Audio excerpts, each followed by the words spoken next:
Mga kapanalig, welcome sa programang Usapang KKK, Kalusugan, Kagalingan at Kagandahan. Ako po si Ivy at kasama natin si Dr. Irene Lim. Para po sa inyong mga katanungan, maaari po kayo mag-text sa 0922-875-2899. Pwede rin po kayong mag-text sa 0925-896-1689 at 0917-810-6169. Para po sa may mga YouTube at Facebook, pwede nyo po hanapin si Doc. Type nyo lang po ang Dr. Irene Lim. Gandang hapon, Doc. Magandang hapon pong muli sa inyong lahat at welcome po sa ating talakayan sa Usapang KKK. Ang inyo pong lingkod, si Dr. Irene Lim, ang magbibigay na naman po sa inyo ng panibagong kaalaman. And always remember that knowledge is power. Ligtas ang may kaalaman. And when you lose your health, you will lose everything. Para ho sa ating promo package, bigyan niyo ho ng regalong pamasko ang inyong sarili, yung mga matagal na hong gustong mag-detox and blood cleansing na hindi po matuloy-tuloy.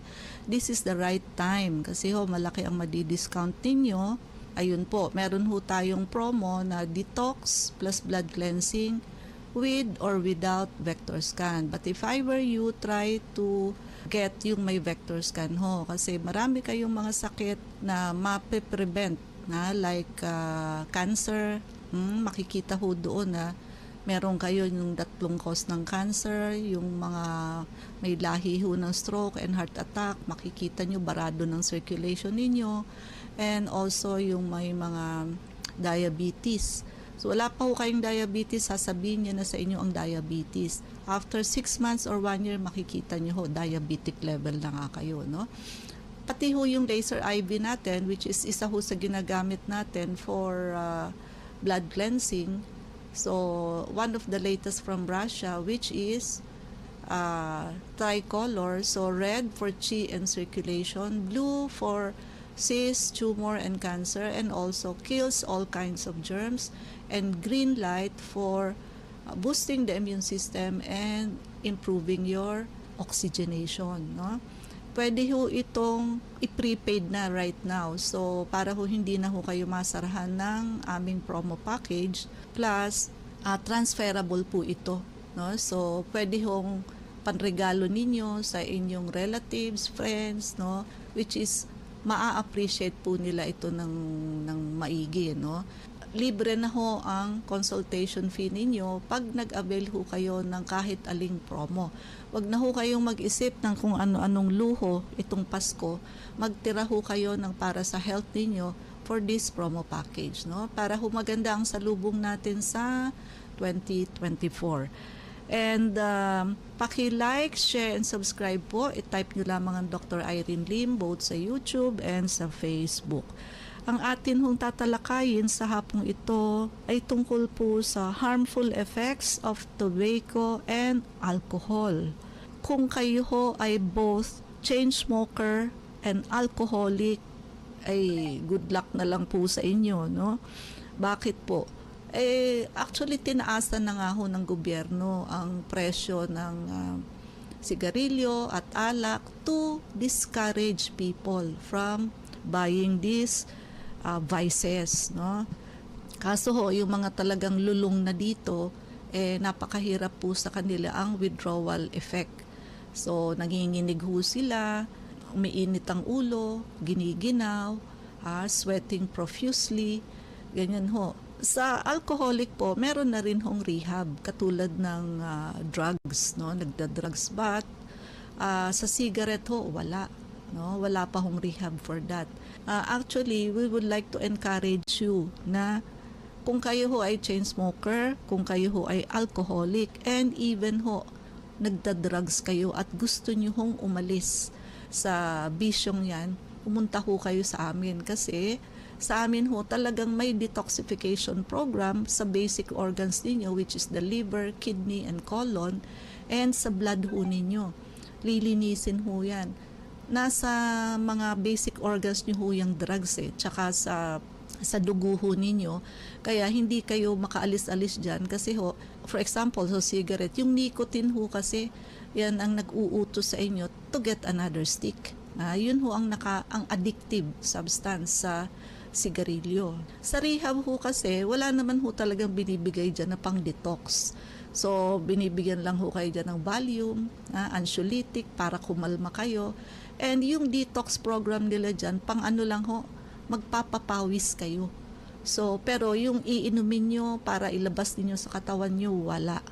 Puro ano lang ho, kayo mismo ang magpapagod, mag-e-exercise, magpapapawis para ilabas ho yung toxin. But that is the hard way, no? And syempre, ipapractice dyan yung discipline. But yung word na detox, to clean the body and your blood, wala ho. No? There is no such thing. Wala hong gamot na inimbento para linisin ang katawan. Sa clinic po natin, meron ho yung detox and blood cleansing program. Talaga hong nakalilinis ng basic organs and your blood. Okay, so sa tobacco ho o sigarilyo, primary source ho yan ng nicotine, which is a highly addictive substance. Yan ho ang pinaka nakaka-addict sa sigarilyo, no? Ang nicotine ho is a powerful stimulant found in tobacco. Ibig sabihin ng stimulant, nakakagising. Yan ho ang effect na hinahanap ng tao. Yun ho bang masigla ka, marami kang output sa isang araw, marami kang nagagawa. Yan nga ho ang lagi kong sinasabi kung bakit naninigarilyo ang tao, stimulant, nagigising. Nagkakape, kasi ho, nagigising. Also, nagda-drugs, like shabu. Kasi nga ho, nagigising sila, very creative sila, sipag na sipag. Sa simula ho, yan lang ang habol ng mga nalululong sa drugs. But later on ho, hindi nila alam na magiging addicted na sila doon sa substance, no? Kaya lang ho, pag bumagsak yung effect, sobrang panghihina naman ho, gulay ka naman, itutulog mo yan ng 1-2 araw, no? Kaya ho, nahuhook dyan ang mga tao, maraming tao, because of the stimulant effect na nakukuha. Ayan nga ho, it's what makes cigarette addictive and keep people coming back for more. Yun, no? Babalik ka ng babalik, parami ho ng parami yung ano nyo, yung dosage ninyo. Like, syempre ho, yung mga chain smoker, nagsimula ho yan sa isang stick lang. Naging 3, naging 1 kaha, naging 2 kaha, 3 kaha. Si Yul Brynner ho, 5 packs a day. So, halos 100 pieces ng sigarilyo. Imagine niyo ho yan. At ang huling bilin niya ho, ng mga tao, nag-taping na ho siya bago siya namatay. Ayun nga ho, kung meron daw siyang ibang gustong ipaalam sa tao is do not smoke. Whatever is your reason for smoking, do not smoke. Yan, no? Kasi ho, sa kanya, it's too late. Huli na. Hook na siya doon, no? And also, cigarette contains tar. Pagka ho ang tobacco binurn, it produces a sticky brown substance known as tar. Hindi ho ba pagka yung bata kayo, di ba? Minsan, pinagsindi kayo ng sigarilyo, tapos yung paubos na, kinuha nyo. Yung pagmalapit na ho doon sa filter, nakikita nyo yung mga itim-itim, no? Yun ho yung tar. Ang tar, nag-accumulate ho yan sa lungs, and major contributor ho yan to smoking-related diseases, particularly lung cancer. So, kaya ho ang itsura ng lungs, kung nakikita natin siya, kaso nasa loob ng katawan, blackish na ho ang kulay ng lungs ng mga chain smoker. Hindi na ho yung kulay flesh na mamula-mula at pinkish, hindi na po ganun. And may mga chemical additives din po yan na para ho ma-enhance ang flavor, yung aroma, and addictive nature of cigarettes. And ito hong mga addictive substance na to or additive can include sugar, menthol, and flavoring. And also, pagka ho na burn ang tobacco, it produces carbon monoxide, which is toxic to the body. Toxic gas ho yan that will enter the bloodstream and nare-reduce ho yung ability to carry oxygen. Nakikipag-compete ho kasi yan with oxygen. And this puts a strain to the heart and can lead to cardiovascular problem, no? Carcinogens. So, ang cigarette smoke contain over 7,000 chemicals. Alam niyo ho, parami ng parami. Nung una kong nabasa ito, 1,000 different kind of chemicals. Yung sunod ho, 3,000. Yung sumunod ho, 6,000. Yung last episode natin dito. Ngayon ho, bago na naman to, 7,000 na ho chemicals. So, tumatagal ho yung pag-aaral, mas dumadami yung nafa-find out nilang carcinogenic o cancerous substances sa cigarette. Ngayon ho, 7,000 different kind of carcinogenic substances. Example of this includes formaldehyde. Yan din ho, same as formalin. Benzene, imaginein mo, hinihit-hit mo, may formalin. Ha? Ano naman ho yan pag pumasok sa katawan natin, no? Sa palagay ninyo, no? Hinihit-hit ninyo, may formalin. Polycyclic aromatic hydrocarbons at marami pa hong iba. Masarap lang ho sa panlasa, nagigising kayo, but ang kapalit naman ho, health. And toxic chemicals. So, in addition to carcinogens, ang cigarette smoke contains a wide range of toxic chemicals and compounds that can harm various organs and systems in the body. So bukod ho sa carcinogenic, may iba pa hong toxic chemical compounds na nakalalason din po sa ating katawan. May mga particulate matter din ho. They contain particles that gets trapped in the lungs and contribute to respiratory issues. So bukod ho doon, may mga maliliit pa hong particles na natatrap ho sa ating baga. Isa ho sa reason kung bakit nagkakaroon ng respiratory issues like lung cancer and also emphysema. Meron din hong radioactive materials. Ang tobacco plants po can absorb radioactive material. Ayan po, no? From the soil which ends up in cigarette. So itong exposure na to radiation can contribute to cancer risk. So isipin niyo ho, yung tobacco plant mismo, di ho ba katulad ngayon, surrounded ho tayo by radioactive materials. So naa-absorb ho pala yun nung as plant pa ho yung tobacco, no? And mag-e-end up ho yung plant na yan sa isang stick ng sigarilyo. So may nakukuha tayong carcinogenic substance, radiation, particulate matter, toxic chemicals, carbon monoxide, aside from the nicotine, no? So, napakarami ho nating reason para bitawan smoking. I do not agree with the vape. So, yung iba, ang sabi, ginawa ho talaga ang vape para ma-deviate yung attention ng smoker from cigarette to vape. But unfortunately ho, lately, kaya lang ho, understudy pa rin, wala pa hong masyadong documentation, nag-iba-iba ho na ho kasi ng flavor, nag-iba-iba ho na ho ng laman ang vape. At least ang tobacco ho, napag-aralan na at alam na natin kung ano ang content. So ang vape ho, which is a substance na dapat pang-substitute sa smoking. Dapat ho, the content of that should be something that is healthy. O kung hindi man ho healthy, dapat walang harm. May mga new studies na hindi pa lang ho masyadong documented na ang laman ho ng vape, which is chemicals, hindi nyo na ho alam kung ano ang laman yan, na mas mas harmful pa than an ordinary cigarette. So, manigarilyo na lang ho kayo kaysa mag-vape kayo. Ha? Hindi nyo na ho alam kung ano pa ho ang laman ng vape na yan. No? Ang topic nga ho natin, huwag kayong manigarilyo. So, avoid all those things. And, katulad sa binanggit natin, kung mapapansin nyo ho, lahat nung substances na yun sa cigarette, ano ho ang target? Lungs. So pag sigarilyo ho, lungs ho ang masisira sa inyo.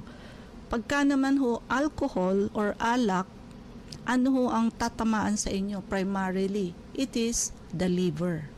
Magkaiba ho yan.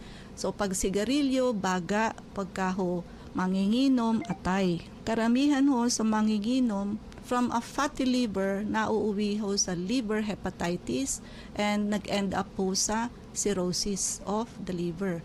Marami hong may cirrhosis of the liver because of alcohol.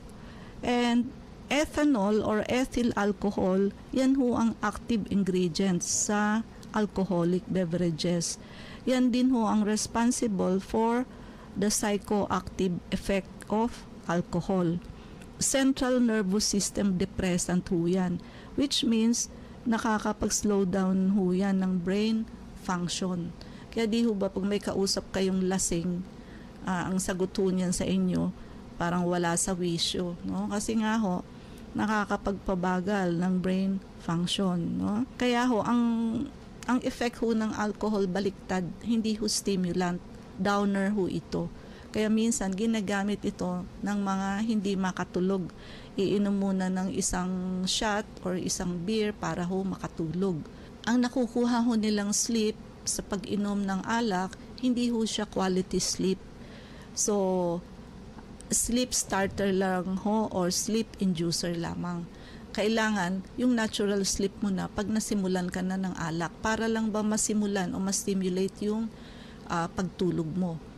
So, sadya naman din hong ginawang ganon para ho walang masyadong madisgrasya sa sleeping pills. Kasi nga ho, baka masyadong mapalalim kung lalagyan ho nila ng active substance for deep sleep at baka ho hindi na magising ang pasyente. Actually ho, may mga ganyang pangyayari sa mga injectable nauuwi na ho sa pagka-comatose, hindi na ho nagigising ang pasyente. Siyempre ho, mas matapang yung injectable, no? Water, karamihan ho ng alcoholic beverages such as beer, wine, and spirits, meron ho yung significant amount of water which dilutes the ethanol and make the beverage drinkable. So may halo din po yung water. Some alcoholic beverages may contain small amounts of other alcohol. So may halo din ho yan ng ibang klase ng alcohol like methanol or propanolol. Propanol ho, ayan ho yung ginagawang isopropyl alcohol. At methanol, yan din po yung they mimic a fibromyalgia. Kala mo nag-fibromyalgia, yun pala galing sa methanol, which is yan ho ang laman ng karamihang mga sugar substitute substance. Yun ho bang ayaw ng sugar kasi diabetic, gagamit ho ng aspartame. Ang laman ho ng aspartame is methanol. May methanol ho yan. And so pareho hong bad. Pareho ho siyang toxic sa body. And flavor compounds.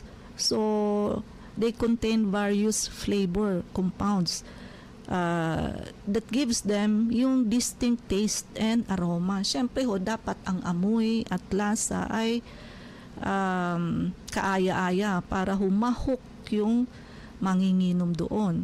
For example ho, di ba, yung wine from grapes, no? Beer's flavor and come from malted barley and increased risk of heart disease. Cancer risk, pagka long-term alcohol consumption, associated ho yan with increased risk of various cancers including mouth, throat, esophagus, liver, and breast cancer. No? So, pati ho liver cancer. Sa digestive problem ho, siyempre ho, alcohol yan, so acidic. It leads to gastritis, lalo na ho, pag iinom ng gutom, ulcer, pancreatitis. Ito ho, maraming ganito, nagkakaroon ng acute pancreatitis. Especially ho, pag sasabayan ho ng mga fatty pulutan, nagkakaroon ho ng acute pancreatitis. Minsan ho, hindi na nagigising. Ganun ho. Kaya wag ho pagsasabayin ang maraming alak with a very fatty pollutant. At ayun ho, masama ang pakiramdam nila talaga, no? Kaya hindi ho yun naaalis hanggang they will not get another stick or another bottle of drinks and another form of drugs, no? So now is the time for you to stop, no? IB? Para doon po sa mga nais magtanong, mag-text po kayo sa 0922-875-2899. Welcome po muli sa Usapang Kikiki. Ako po sa Ivy at kasama pa rin natin si Dr. Irene Lim. Dr. Tanong ni 2481. My condition ay am I undergoing medicine for arthritis and hypertension. Stiff ang knees ko. Ano po ang pwedeng treatment kong gawin? Okay, so meron ho talaga tayong protocol para sa mga may problema ho sa tuhod, hirap lumakad. And ang target ho namin dyan, hindi lang ho basta mawala yung pain and stiffness. But it is para ho mag-cell repair yung inyong tuhod. So, kumbaga mabuhay ho doon yung mga collagen ninyo, yung cartilage ninyo, no? So, papunta ho sa pagre-repair ang treatment ho natin dyan, no? So, mataas po ang cure rate namin dyan. And yung sa amin ho, yung mga naka-wheelchair, pag-graduate ho, nakatungkod na lang. Yung nakatungkod ho, nakakalakad na, no? So, ibig sabihin ho, gumagaling po sila. And ang paglakad is something na dapat ho nating ingatan, especially the knees, kasi ho, ay mauuwi kayo dyan sa pagiging alagain. Isipin nyo, hindi kayo makakalakad. Pati ho pagpunta ninyo sa banyo, hindi ninyo magawa, kakain kayo. So, kailangan nyo ng caregiver. O kung wala naman hong pambayad ng caregiver, paano ho kayo kung wala namang mag-aalaga sa inyong anak o kahit na ho sino na nandiyan for all your needs. So, minsan ho hindi yan nare-realize ng mga elderly. So, pagka ho nahirapan na kayong lumakad, nagsisimula pa lang ho ang tuhod ninyo, agapan nyo na ho, magpunta na ho kayo sa amin para maibalik pa ho namin kayo sa paglakad. Kasi ho, pag kayo'y hindi na nakalakad, hindi na nakatayo, papunta ho kayo sa pagiging bedridden at papunta ho kayo sa pagiging alagain. So, tandaan nyo po yan. May protocol ho tayo para dyan. So, walang tayong oras. So, mangyari po lamang na kayo magpalista kung kayo magpapacheck up. So, Unit 1101, Clinica Medica 101, Centuria Medical Makati, Salamanca Street Corner, Kalayaan Avenue, Makati City. So, ang landmark ho natin is along Makati Avenue, yung corner General Luna Street. Everyday ho bukas ang clinic, pati na rin Saturday and Sunday and even holidays. Kailangan lamang ho magpalista kayo ahead, no? So, IB, mga numero. Pwede po kayong tumawag sa 546-9412, 0922-875-2899. Pwede rin po kayong mag-text sa 0925-896-1689 at 0917-810-6169. Prevention is better than cure and health is the best investment. Regaluhan niyo po ang inyong sarili ng pagpapacheck up para ma-auscultate namin ng likod ninyo, maagapan ho kung kayo ay may asymptomatic or walking pneumonia. Sabayan nyo na ho ng pagpapa-vector scan, detoxification and blood cleansing program kasi yan ho dalawang procedure na yan ang mag-a-address sa root cause ng halos lahat ng sakit. May promo package ho kami para sa detox and blood cleansing na merong kasamang vector scan at wala. But if I were you, choose nyo ho yung may vector scan. Marami hong sakit yan na malalaman beforehand pa ho kayo magkaroon ng symptoms tulad ng cancer, diabetes, baradong circulation sa heart and sa brain. Also yung IV laser natin, which is isa ho yan sa blood cleansing natin ginagamit. Tricolor siya, red for chi and circulation, blue and green light, no? So, pwede ho kayong mag-prepaid kung wala pa ho kayong time, at least so, nakapag-avail na ho kayo, hindi na ho kayo masasarahan ng promo, and this is transferable So pwede nyo ipangregalo sa inyong kaibigan, friends, relatives, and libre na ho ang consultation fee pag nag-avail ho kayo niyaan. No? And kaya lang ho, ang laser IV, while supply last, until supply last lang po. Pag wala na po, sarado na ho ang ating promo package. No? So, paki-like, share, and subscribe po. I-type nyo lamang ang Dr. Irene Lim both sa YouTube and sa Facebook. Ivy? Please like us on Facebook. Ang account po natin ay Klinika Medica 101.